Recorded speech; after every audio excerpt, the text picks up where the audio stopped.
podcast! Are you telling me that you built a time machine? Out of a Podcast. I have come here to chew bubblegum and Podcast. And I'm all out of bubblegum. All right, in 3, 2, 1.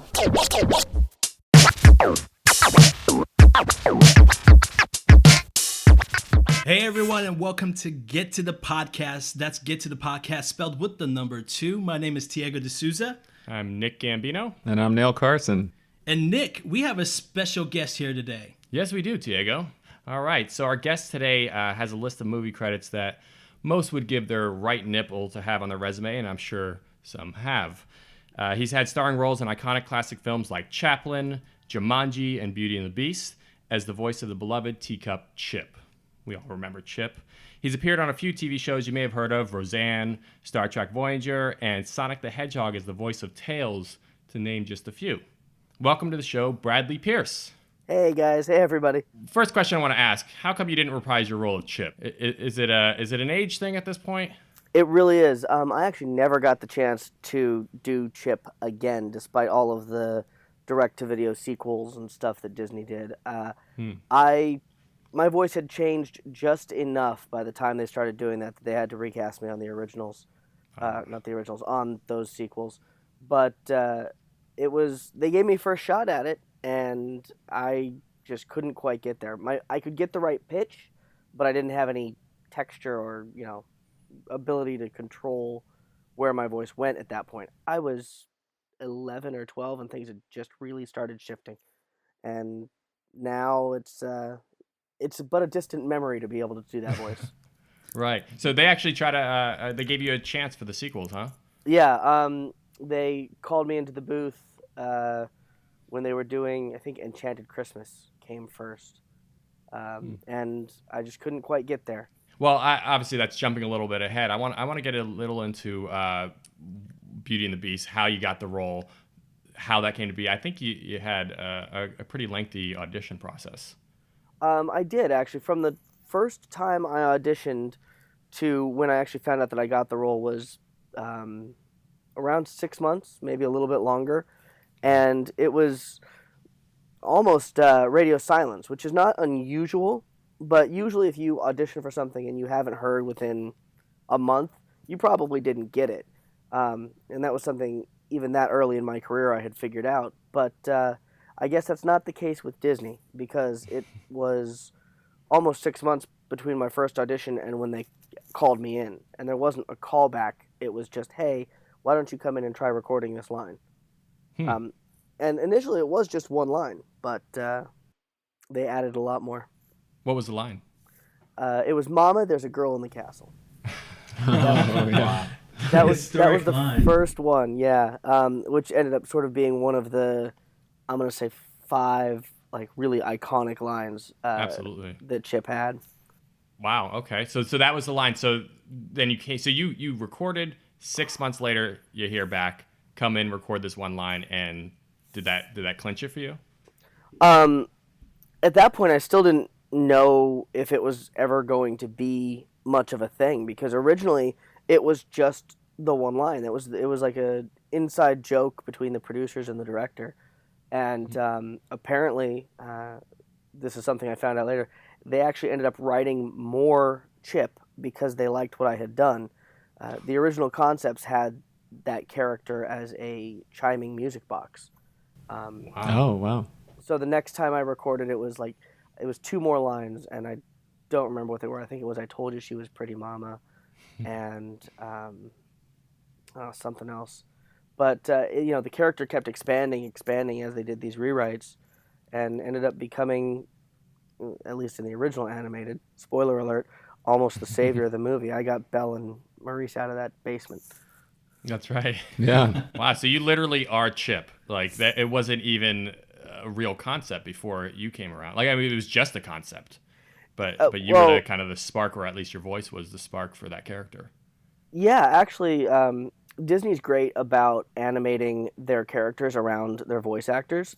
Mm-hmm. So I got to do that, which was cool. But it definitely grew the same way I did. There were so many parts of that character that were literally just things that I would say or do, or interactions that would happen in between the booth and I that ended up creating, character moments. The moment, there's two that really stick out in my mind, three.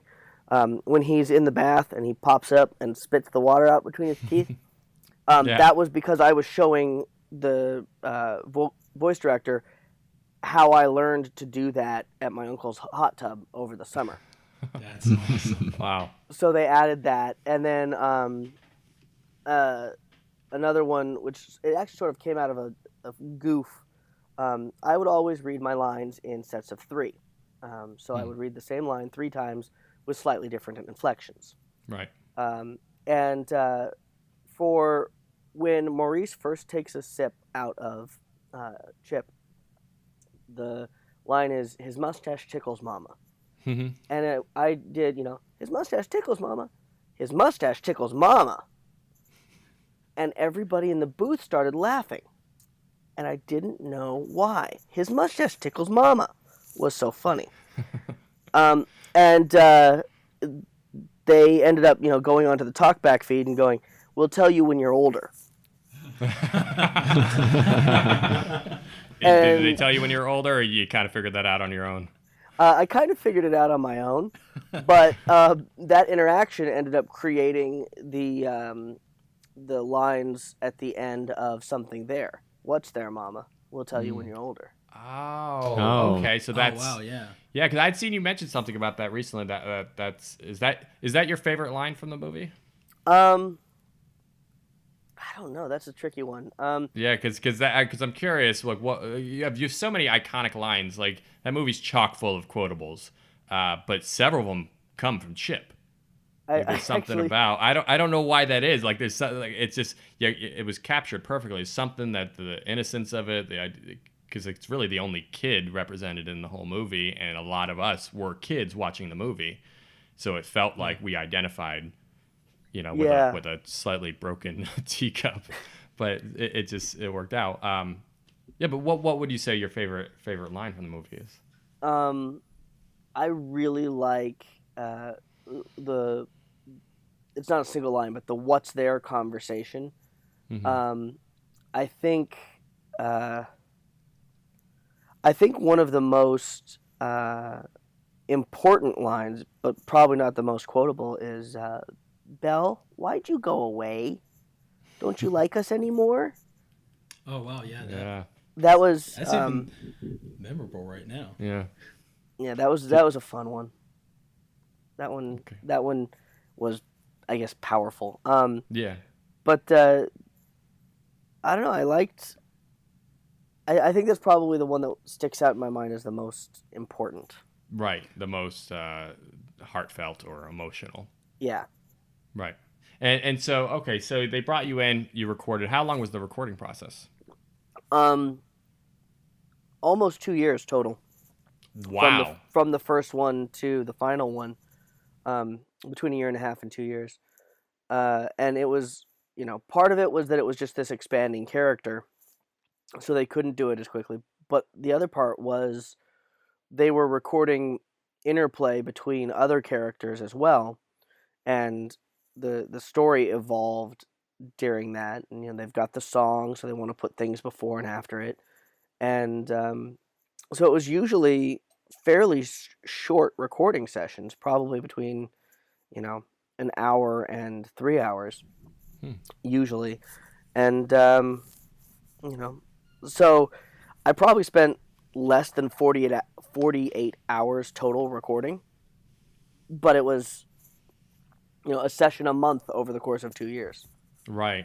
Okay, so it's stretched out, but it wasn't like a full-time job for how old were you then? Absolutely not. You were what, 8 years old? I was 8. I was 7 and 8 during the recording process. Okay. Wow. That's great. I have a quick question. Have you gotten the opportunity to see the new Beauty and the Beast? Yes, I have. I've actually seen it a few times. One of them I saw, I did a panel before it with Don Hahn, who was the producer of the original and the executive producer of this one. and some of the animators. And then another one I just did like a friends and family get together. I got in touch with one of the local theaters. I'm like, I need like 40 seats to come see this movie, and the El Capitan was great about setting that up. Right. But yeah, I've seen it a couple times, and I really enjoyed it. I thought it was visually really stunning. I really enjoyed Emma Watson as Belle. I think she was a great casting choice. Yeah. I like the fact that they answer a lot of the lingering questions from the original. A lot of people have, put up questions on like articles about, well, what happened here and why, what's with Chip's brothers and sisters in the cupboard, and what happened to Chip's dad, and how did Belle lift Beast onto the back of her horse? Like all of those, right. all of those questions have been asked time and time again, and a lot of times people have actually asked me. I'm like, I don't know, but I like the fact that they answered a lot of those questions in the new one. I think they got into a lot of character development. Like that was the one thing I saw, that they fleshed out a lot more of the characters. You get a little more backstory, even with Belle and her father in Paris, and they did a lot more fleshing out. But it really felt like the animated film come to life. Yeah. I agree. It was a great version of it. I feel like they really filled in those gaps, and even though there was a lot more character exposition, it didn't feel slow, which was impressive. Yeah. I think they did a great job on it. The reason why I asked that question is the only thing that I felt I didn't feel like the from was Mrs. Potts and Chip. Really? I really did. I felt like I mean, I love the whole. I think they I love Emma to the Thompson. original. I thought Emma Thompson. I mean, there's no topping Angela Lansbury. No, but Emma Thompson was a close second. Acting, everything was great. Where I felt they kind of didn't put enough oomph in was in Mrs. Potts had a flat face. I was like, why doesn't she have some character to her? Yeah, it was kind of interesting that I guess Chip and Mrs. Potts, they kind of kept it very two-dimensional. Their facial features, they didn't really. Yeah, that's true. Yeah. Well, I think in general, the designs of the characters in this one were very different. One of the things I noticed when I first saw the trailers was that Mrs. Potts and Chip were both lacking a softness, a warmth that they had in the original. Which, I mean, lacking that softness and warmth really worked for Lumiere and Cogsworth. They were supposed to be a little bit more rigid characters. Right. But I think Mrs. Potts and Chip needed that warmth, and I don't know if the look they gave them really allowed that part of the character to come through. They were very two-dimensional, right. But it was... I agree, the character design was very different, and I don't think it really lent itself to that magic that the first one had. Right. I mean, there was never any topping that original. Let's be honest here. I was excited for this one because I wanted to see them bring it to life. Beauty and the Beast is one of my favorite Disney films. But it was going to be a high tap. Try to top that original Beauty and the Beast. It was incredible. I felt it was lighting. I felt it was a little bit too dark. The lighting was a little bit too dark on those characters, on Chip, on Mrs. Potts, and those characters, Lumiere. And I felt that was what brought the tone down on those characters. I get it. Interesting. I hadn't really thought of it in terms of lighting, because the whole movie has a darker feel to it. Oh yeah. But I hadn't really thought about how that affected the perception of those characters. I'm gonna have to watch it again using lighting as my thought point. Right. But because I was just sort of the faces literally looked added on after. They looked painted on. They weren't part of the character. They did. Correct. But it could have been a lighting thing. It's interesting you were mentioning how grown-ups that were kids then are sharing it with their kids now. Because, I mean, that is really what the purpose of any remake should be. Obviously, in in all cases, from the point of view of the industry, it's a bit of a money grab, which isn't necessarily a bad thing, but Right. it's about being able to share something that was an important part of your life as a child with the next generation. Right, exactly. I mean, and which I think it did well. I think this new one did capture it. Like I said, it was never going to. I don't think anybody expected it to top the original. Okay, this is going to be high praise, but that's like trying to remake The Godfather, from new generation. Beauty and the Beast, I don't know. It was just something little like that series of Disney films in the late '80s, early '90s. It was just on a roll. Beauty and the Beast being the second one, I believe. Little Mermaid was the first. Yeah. Little Mermaid was good, but Beauty and the Beast brought it to a whole new level. Yeah. And that really, I just remember watching it as a kid and going, Jesus, like this is the greatest cartoon I've seen thus far. Okay, I was 6 years old, but I was a huge movie fiend even at that age. Yeah, and I mean, and even it was one of they got nominated for Best Picture at the Oscars, bananas. which is crazy in The 1992. first animated feature to ever be nominated for. Which created Best apparently Picture. like this huge uproar, which I always thought was super interesting in that community in Hollywood. Right. Did you ever have did that have any impact on you when that was all happening? It getting nominated for Best Picture. It was really fascinating because I was so young. Like, I knew what was going on, but it was like, why is it such a big deal for a cartoon to be nominated? I mean, it's a movie. All movies should have a shot. But, now looking at it going, oh, yeah, animated movies didn't really get respect through the Academy. And the fact that Beauty and the Beast was able to garner that kind of attention, was huge. Yeah, and I think it pretty much sparked the whole, like, they now have an animated category. I think that was because of that controversy. That was because it got nominated for Best Picture along live action films. They were like, okay, we'll keep a the separate peace. category, We're going to create an animated category, which another thing you can owe to Beauty and the Beast. Yeah. Yeah, I agree. Do you have any? I guess you didn't really work because you worked in a booth by yourself, but I'm guessing you met Angela Lansbury at some point, either on the promotional circuit afterwards or something. Were you able to work with her while the film was going on? Or meet her, or? She and I met a few times, usually as I was coming out of a session and she was coming in, or vice versa.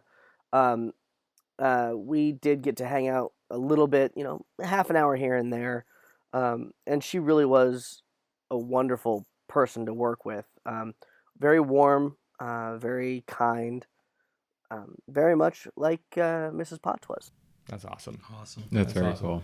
So fast forwarding a little bit, I know you ended up. Was this before or after? Did you get the role of Tails from Sonic the Hedgehog? The Tails was cartoon? after by a couple of years. And it was, I actually did a lot of voice work between the two, mostly, radio and commercial and stuff. But Tails was a lot of fun. I don't remember the audition process for it that much, but that was cool for me because that was an ensemble recording. Just about all of the characters recorded in the same room. And so we would all have the script, and we would, run down the pages, and every page or two, every scene, we would cut and make sure everything worked, and then we would go back again for the next page. And that was a lot of fun because I was working with people that I knew their voices from their other work. Jim Cummings is the name that comes to mind. I watched him on TV all the time, so it was so weird to be in the same room with him because, he's Darkwing Duck, he's Winnie the Pooh, and he's, Right. 3 mic stands over, recording for Dr. Robotnik and, whichever other characters they chose to give him that episode. So that was really an incredible experience. And I got to work with people that were huge in the industry, and some still are. Right. And so now you did that for what? How many episodes did you do? Oh. You were doing Tales for quite a bit. I think I did 3 seasons. Wow. Something like that. I actually ended up, partially because my voice was changing, partially because I had booked a movie called Jumanji. A little-known movie called Jumanji. What's that film? I've never heard of it before. that other 90s movie that people recognize me from. But that was, I think I did 3 seasons. Okay, so you did 3 seasons, and from there, so you were still pursuing live action roles. Yeah. To move out of voice and just be like, okay, I want to get into Well, performing in front of camera. I love doing both, honestly. It's voice acting is a lot of fun because it's almost more playful than on-camera work. Right. And I've always really enjoyed it. I still do it on occasion, as often as they'll let me, in fact. But yeah, I moved. I'd started on camera, got lucky enough to get started with voiceover. The big one was Beauty and the Beast, but that wasn't really my start point. I had done like a couple of Hallmark shorts and some radio spots before Beauty and the Beast happened. Okay. So I mean, I've kind of always been doing both. It's never really been about trying to move out of one and into another. Right. But yeah, Jumanji, just because of its filming schedule, there was no way I could do the recording sessions here in LA and film in Vancouver at the same time. So I had to make that choice. And it ended up working out because my voice was in shift anyway. Right. So. And it was a good choice because Jumanji ended up becoming another, I guess, 90s classic. Any 80s, 90s kid, knows that film. Yeah. Big part of, our childhood. What was the process for getting that? How did that all come about?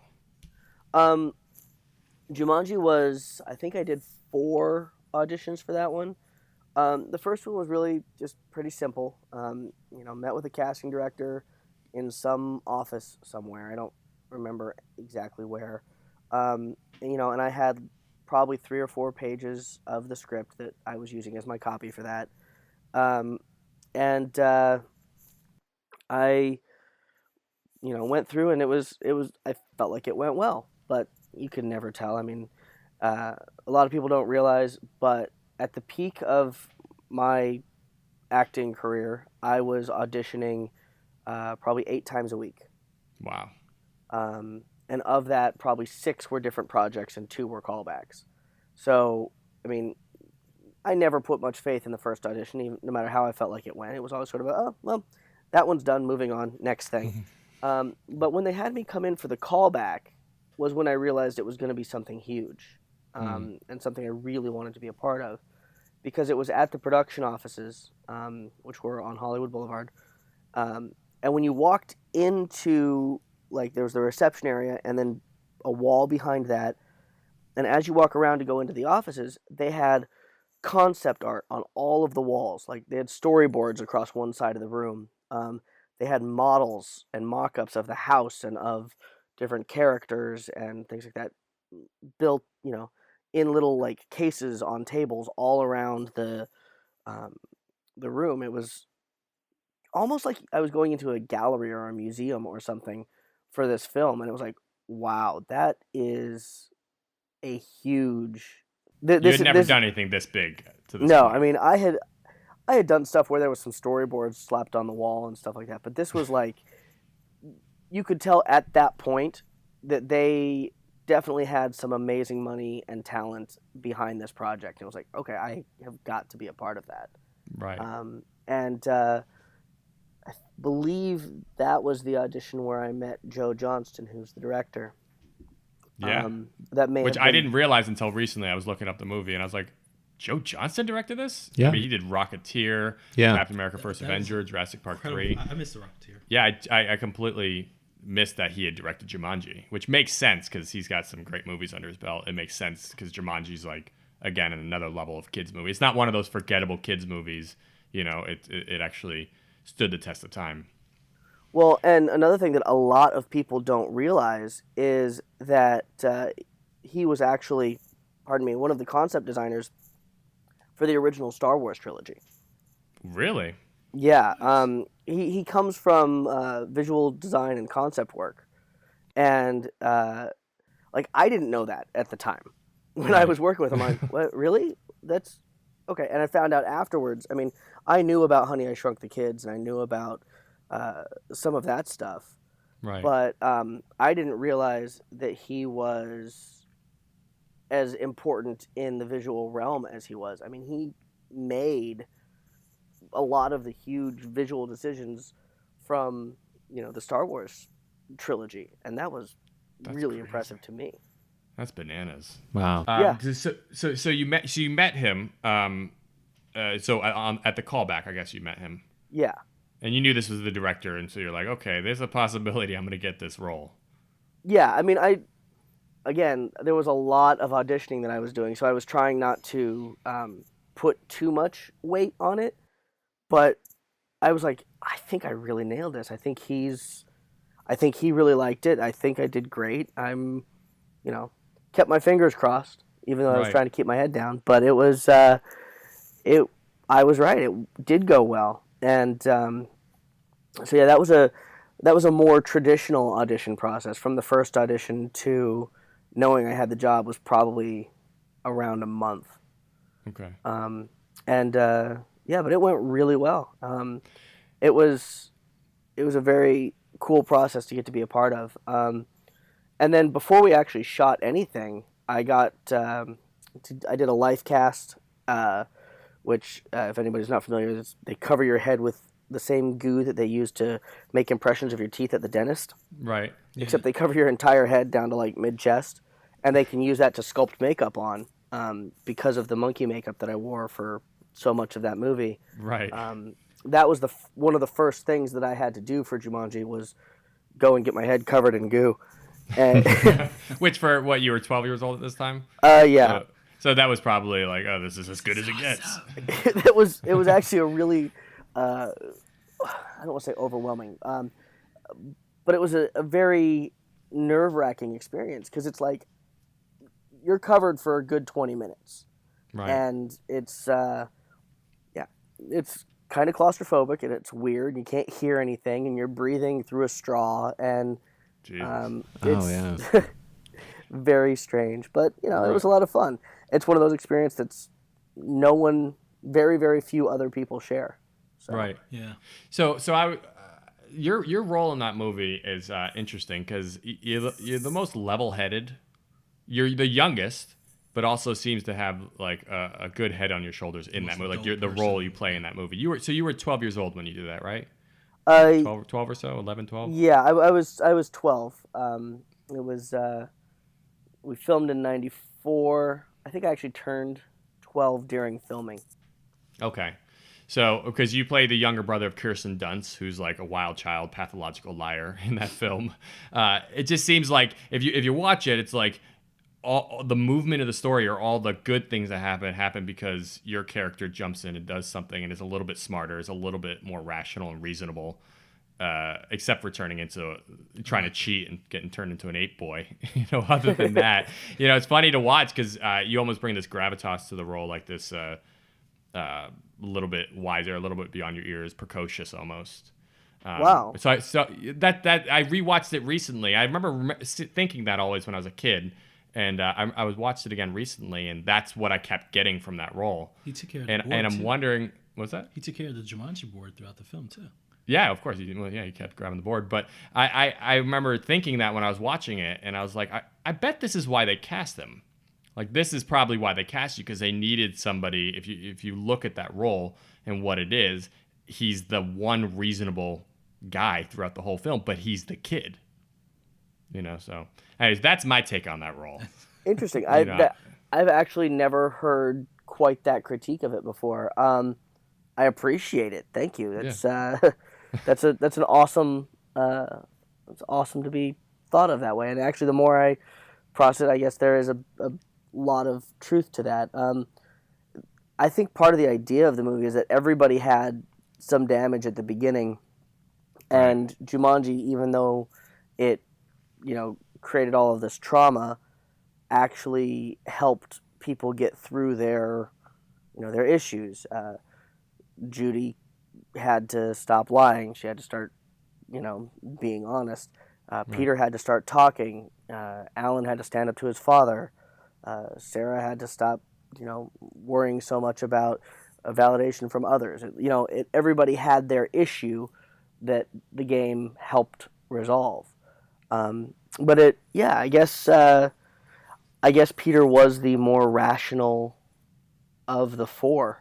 Yeah, because if you look at it, Bonnie Hunt and Robin Williams are both, like, their characters in those films are both stuck in a childhood moment. Like, they haven't fully grown beyond that moment from earlier in the film. And the main characters you're watching are Kirsten Dunst, Robin Williams, Bonnie Hunt, and you. So it just, when you look at all those characters, it does seem like you're more of an adult almost than the other three who are older than you. It's that weird flip that they did. And I feel like that was intentional. And I watched that movie, it felt very intentional, not accidental. In the casting or the decision in the script, it seems very much a thought out process. Yeah, I think you're probably right. The writing on that movie was really well done. So yeah, I'll tell you one of my favorite moments, and I'm just going to ask you to remember this. It's one of my favorite moments of that film. It's very short when you go out to get the axe. You're going to say the axe. I knew you were going to say the axe. And you grab the axe, and you start, he's like, go on, get the axe. So you run out, and he's like, it's in the shed. You grab an axe, and you start hitting the padlock on the shed, and then you stop, because you already have the axe in your hand, and you break the fourth wall and look at the camera. It's one of my favorite lines. I was watching that recently, and I just started cracking up. So, 20 years later, I still find it funny. I actually remember it very well, and it's funny because that's one of those scenes that everybody remembers and everybody loves. And I love it when you looked at the camera. And like, I remember when we were filming that, it was actually really cold that day, but that's not the point. The point was that it was hard for me to look at the camera without making it seem weird to me. Because in my head, it's like, no, you never look at the camera. You never look at the camera. And so just like trying to make it okay in my head so I didn't like laugh when I looked at the camera was weird. But it probably helped that you were the ape boy at that point, so you had the kind of the mask, all the makeup and everything to hide behind. And you do it all with your eyes too. Like you're just standing there, and you don't do a full Ferris Bueller Deadpool break of the fourth wall. You're just standing there. It's like a flick of your eyes. You just look at the camera. Yeah, that realization of it's perfect comic timing. For a 12-year-old, that's kudos for that because it still works. Yeah, that was fun. But yeah, I remember filming it, and like Joe was actually like, no, okay. So when you turn, give it just a second, give it a beat, and then I'm like, okay, sure, I can do that. But I remember how weird it was because it was just this really tight close up, and it's like, yeah, just look right at the lens, right dead center. I'm like, okay, you sure? Yeah, okay. Because breaking the fourth wall was not a thing that I had ever really done, and I wasn't enough of a cinephile at the time to realize how brilliant those moments, when executed correctly, can be. Yeah. Absolutely. Yeah. So now, so Kirsten Dunst played your older sister, though I guess she was only 6 months older than you in real life. Yeah, she and I are fairly close in age, but I think she played 3 years older than me, 2 years older than me, something like that. Right. So did you guys get along on film? Like, what was the dynamic there? Oh yeah, she and I got along great. We were the only kids there, so we would spend time together in school because on set you have to do 3 hours of school a day. Right. We traveled together. She and I got to know each other really well, and it was nice. We actually ended up working together again on a different project. And sister. Yeah, brother as brother and again, sister. Right? Yeah. A few years later, and she's wonderful. We worked together on both of those, and we were. And do you ever keep in touch after that? A little bit. It was kind of challenging because she was working so much on other projects immediately afterwards. Right. But we kept in contact for a little while. I know a few members of her family, and we'd gotten together a few times outside of work. And yeah, she's great. Great. Maybe you can answer this question because there is absolutely no explanation for this anywhere online. I was watching Jumanji recently, and there's a scene where she's looking up, she says something. She's got a tongue piercing. And did you know this? I was watching it, and I was like... During the film? Yeah, I'm like, why does Kirsten Dunst have a tongue piercing? It threw me off, and I was like, I'm going to look this up. I'm sure a million people have talked about that. 5 people online on one Twitter feed have talked about this. Nobody else is talking about this.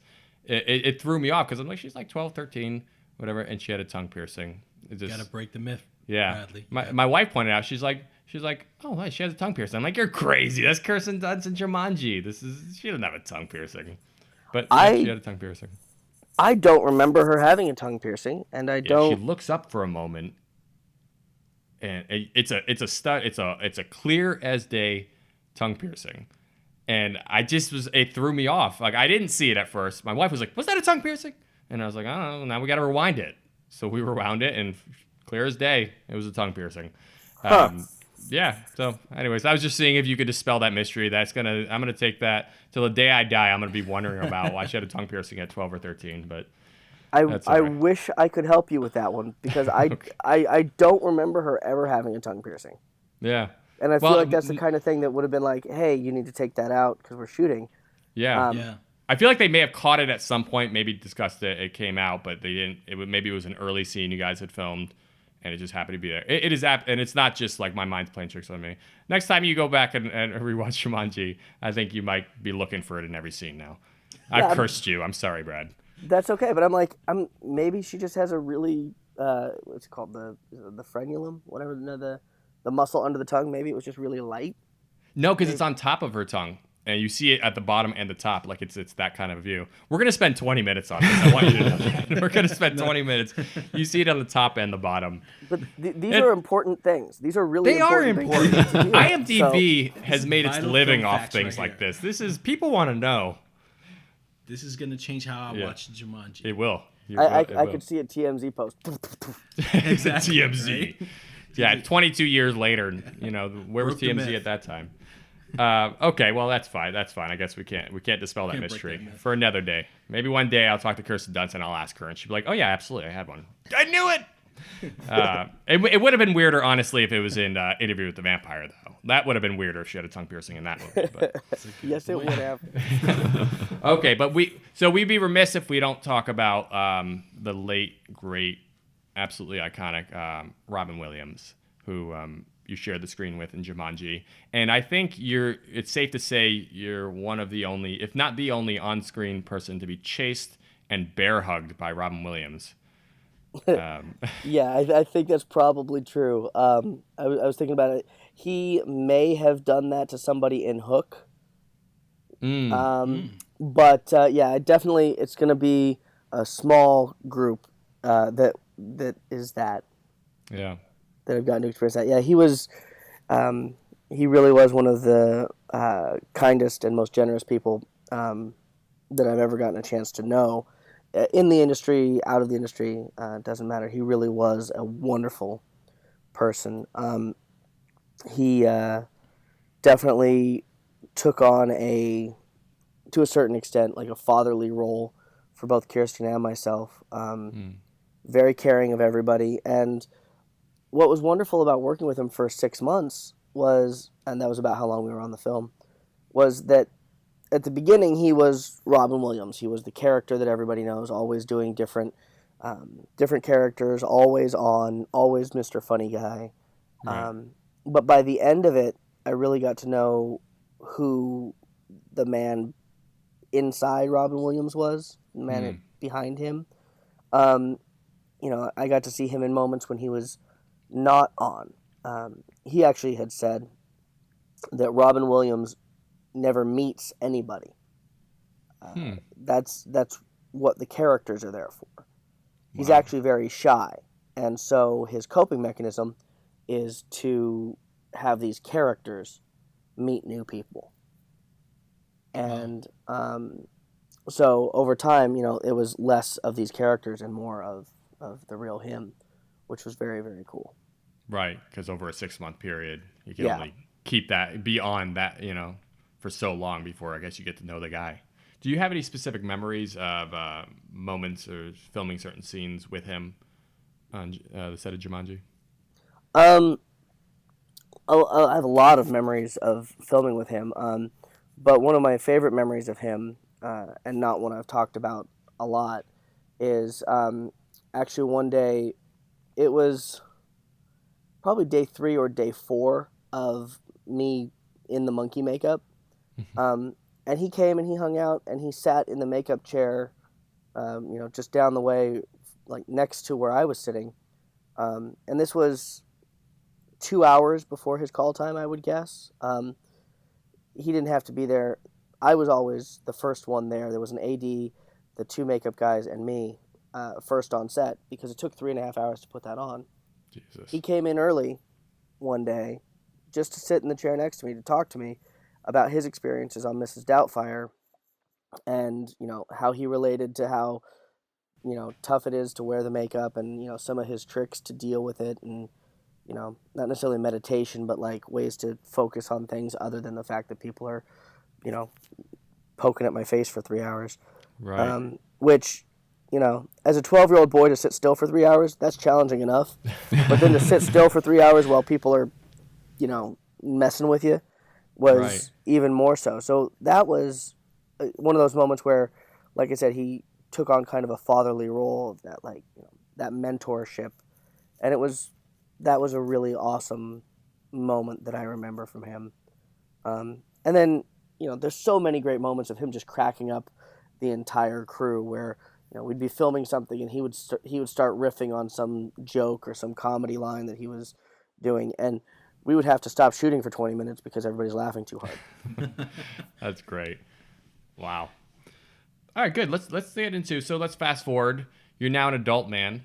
It's been years removed from Jumanji and Beauty and the Beast. What are you up to these days? Well, I'm still acting. Do voiceover work on occasion. I've got a couple of film projects that are coming out this year. One is called Blind. It's going to be doing the festival circuit fairly soon. It's, pardon the pun, it's dark. And the pun will make sense once you see it. It's literally about a man who suffers from double black blindness, which is a very rare condition where they can't even sense light. Wow. Another film that I'm in, which is a horror, supernatural, crime, drama, thriller, multi-genre thing, called Deacon, is also going to be coming out early to mid-summer of this year. And if people want to check that out, there's a hashtag floating around. It's hashtag Deacon Film, all one word. I play a detective in that. That one's kind of cool.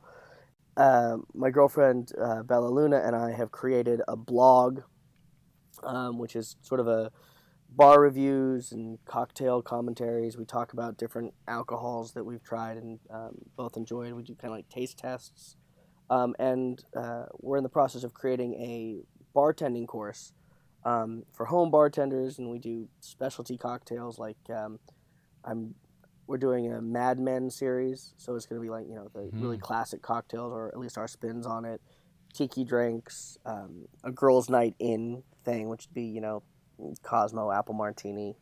Right. We're in development on that, and we're actually releasing some exclusive content and some subscriber-only stuff through our Patreon that we just launched. The website for that, if anybody wants to check it out, is pierceandluna.com. Okay. And that's the blog, PierceandLuna.com. yeah, and that's the blog, and there's a link to the Patreon from there for the bartending course stuff. And then other than that, as far as new projects and stuff are going, there's a few things I'm involved in as a cinematographer or behind the scenes work as well. I've been producing some stuff. If you want to find out more about that stuff, the easiest way to do it would be either through my website, which is Mr. Bradley Pierce, MrBradleyPierce, is the site for that. And then .com. And then my social media stuff is at Mr. Bradley Pierce, the same deal. And all of, whenever there's something new or interesting to report, it goes out on social media first, website second. So people want to keep up, that's the spots to do it. Perfect.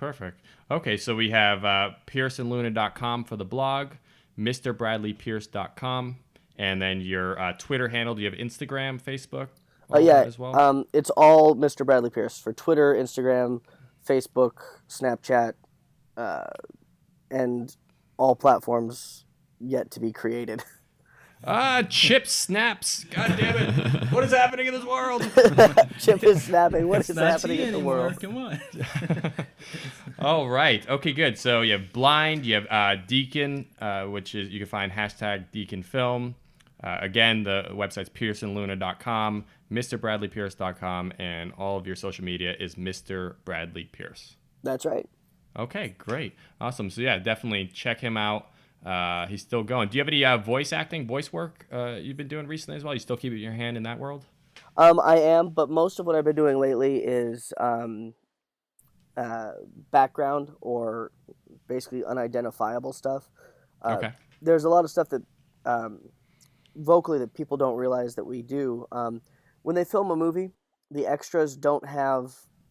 They tell the extras to pantomime. The background performers are all silent or at least unmiked. So what they'll do is they'll have people like me go in and record in a sound booth to put the sound back in for those people. And I've been doing a lot of that lately. It's really weird. Some of the strangest work I've ever done has been background voices. I did background voices on Pearl Harbor, the big Michael Bay film. I did 9 days of work on that for background voices, and it was mostly just soldiers under attack. And a lot of it we did at Walt Disney Studios. One day we went out into the mountains above LA here, and literally spaced a couple hundred yards away from the mic and just screamed. But then one day we went up to a private pool up in Bel Air that belonged to a director, and we were in the water. We had underwater microphones and above water microphones, and we were yelling and screaming. There was, I think, 6 of us, about how, oh my God, here they come again. They're shooting. Get them. Oh, help. All of the other things that you would yell if you were on a ship being attacked by the Japanese. That's strange. So it was like some of it was underwater as well, or like you were in the water? We were in the pool, so there was splashing and there was gurgling and spitting up, and then we also did we would go under and then do like the sounds of body hits, like you were getting shot. It's actually one of the few background loops I've done that I can actually spot myself is in that movie. But anyway, I mentioned that this was in a pool at a house in a neighborhood, in an affluent neighborhood. Right. You guys are figuring out. You guys are getting ahead of me. But the SWAT team showed up. Oh in my full God. regalia. We're talking 20 people, give or take, come rushing around the sides of the house, and somebody had called saying they were getting cries for help, and they said that they had a gun and they were shooting, and so they spent an hour questioning all of us about what the hell we were doing in a pool. And that was the end of that shooting day. But that was a very, very interesting story. Jesus. Okay. Well, I guess, hey, those sounds have to come from somewhere. So I guess that makes sense that, it would just be a bunch of guys in a pool in an affluent neighborhood. Right? Where else would you record that? Right. True. I'm just amazed they didn't have, some other thought process behind it, or like, get permits or warn the neighbors. I don't know, something. I don't know. Put them in the bathtub. If you got an affluent house, it's probably got a pretty big tub inside. Just throw everybody in a tub. Yeah. There you go. Well, let's talk about Jumanji just really quick. Oh, they're remaking Jumanji. They are redoing Jumanji. How Yes. do you feel about Kevin Hart taking on your role as a kid in the film? That's a short joke. He just made a short joke. Funny. No, I actually hadn't ever thought that he would be the equivalent to my character. That's funny. Oh, dear. No, I never even thought of that. But as far as the Jumanji, I'm just going to call it a sequel, because every time it's been referred to as a remake, it is not a remake. I've seen some of the script pages. I know some things that hadn't been released yet, and it really is not a remake at all. It really just shares the name. It is a sequel or spin-off or whatever you want to call it of the original. But it is I not a remake. guess that basic story in the board game could lend itself to any number of movies. So that makes sense. They wouldn't have to recreate and the the way same it exact ends. story. You can Yeah. go in so many directions with it. Let me Well, ask you a and- quick question. Go ahead. If you saw the script, is this a cameo? No. Oh, do you have any involvement in it? No, unfortunately, I am not involved in it in any way. I would have loved to have been. I would have been honored had they asked me, but they're creating a completely new universe, and that's fine. Yeah. I'm excited about it. Actually, I got to. I worked briefly because I do some special effects stuff as well with the company that did the costuming for The Rock. We built his belt and his sheath for his knife and things like that within the company that I was working at. So I actually signed inside the connector, the buckle for the belt, that both The Rock and his cousin, who's his stunt double, wore on set. That is as close to involvement with the project as I got. Oh, wow. Nice. That's still really cool. Yeah, that works. All right, Bradley. Well, we thank you so much for your time. All right, guys, that was Bradley Pierce here with us, the voice of Chip, and also the young gentleman in Jumanji. I want to thank him for being here with us. Thank you guys for joining us at Get to the Podcast. That's Get to the Podcast with the number 2. Thank you. This is Diego D'Souza, Nick Gambino. And Neil Carson. and we'll see you next time. See you next time.